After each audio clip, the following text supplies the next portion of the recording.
পবিত্র কোরআন ও হাদিসে জান্নাতি মানুষের বিভিন্ন গুণাবলীর বর্ণনা রয়েছে।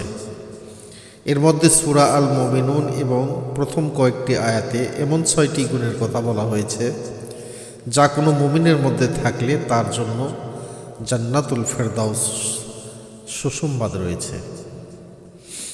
1 নম্বর, নামাজে বিনয় ও নম্রতা অবলম্বন করা।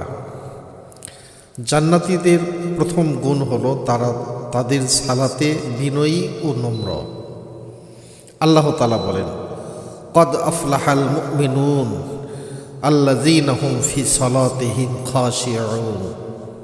অবশ্যই মুমিনগণ সফল কাম হয়েছে যারা নিজেদের সালাতে বিনয়ী এবং নম্র। এই বিনয় ও একাগ্রতা নামাজের প্রাণ। যে ব্যক্তি একাগ্রতার সাথে সালাত আদায় করে সে পরিপূর্ণ সওয়াব লাভ করে।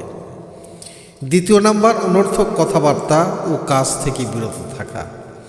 জান্নাতি ব্যক্তিরা দুনিয়াবি ও পরকালীন কল্যাণহীন কথাবার্তা ও কাজ থেকে নিজেদের বিরত রাখে। আল্লাহ তাআলা বলছেন, ওয়াল্লাযীনা হুম আনিল লাগওয়ি মুরিদুন। এবং যারা অনর্থক বিষয় থেকে বিরত থাকে। রাসূলুল্লাহ সাল্লাল্লাহু আলাইহি ওয়াসাল্লাম বলেছেন, একজন ব্যক্তি ইসলামের সৌন্দর্য হলো অনর্থক বিষয় ত্যাগ করা। 3 নম্বর, যাকাত প্রদানের সক্রিয় থাকা। যাকাত ইসলামের একটি গুরুত্বপূর্ণ স্তম্ভ। জান্নাতি ব্যক্তিরা নিয়মিত যাকাত আদায় করে। আল্লাহ তাআলা বলেন, ওয়াল্লাযীনা হুম লিয-যাকাতি ফাইলুন। এবং যারা যাকাত প্রদানে সক্রিয়। কোরআনে বহু জায়গায় আল্লাহ তাআলা সালাত কায়েমের সাথে যাকাত আদায়ের নির্দেশ দিয়েছেন। 4 নম্বর, লজ্জাস্থানে হেফাজত করা। জান্নাতি ব্যক্তিরা তাদের লজ্জাস্থানের হেফাজত করে, অর্থাৎ তারা অবৈধ যৌন সম্পর্ক থেকে বিরত থাকে। আল্লাহ তাআলা বলছেন, ওয়াল্লাযীনা হুম লিফুরুজিহিম হাফিজুনা ইল্লা আলা আজওয়াজিহিম আও মা মালাকাত আইমানুহুম ফাইন্নাহুম গায়রু মালুমিন।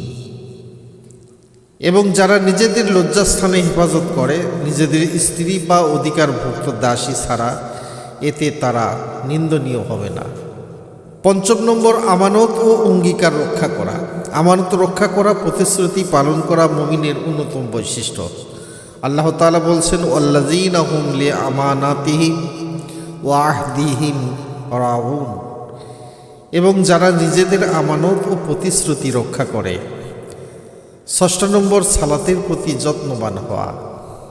যারা নিজেদের সালাতের প্রতি যত্নবান, সময়ের প্রতি খেয়াল রাখে এবং সঠিকভাবে তা আদায় করে, তাদের জন্য রয়েছে মহাপুরস্কার। আল্লাহ তাআলা বলেন, ওয়াল্লাযীনা হুম আলা সালাওয়াতিহিম ইউহাফিজুন। এবং যারা নিজেদের সালাতের প্রতি যত্নবান থাকে। এই গুণগুলো অর্জনের পর আল্লাহ তাআলা বলেন, উলাইকা হুমুল ওয়ারিসুন আল্লাযীনা ইয়ারিসুনাল ফিরদাউসা হুম ফিহা খালিদুন।